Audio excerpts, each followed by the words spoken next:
Now that we know how to hold a crochet hook in yarn, let's put the yarn on the hook.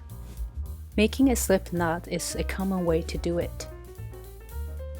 To make a slip knot, first, hold the yarn in your hand.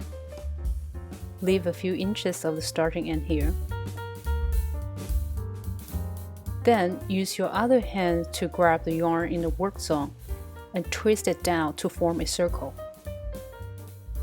Use your thumb and middle finger of your yarn holding hand to hold the circle in place. Then take the hook and insert it into the circle. Next, place your hook over the yarn. Then, while pushing your hook against the yarn, bring the tip of the hook behind the yarn and let the yarn settle into the nook of the hook head. This process of wrapping the yarn over the hook is often abbreviated as yarn over.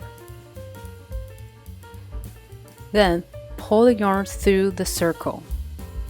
While you are pulling the yarn through, make sure your thumb and middle finger are holding the circle in position.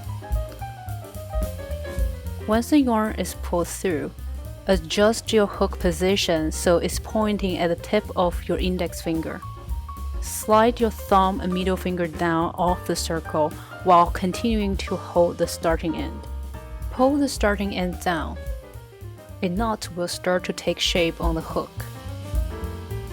Tighten the knot.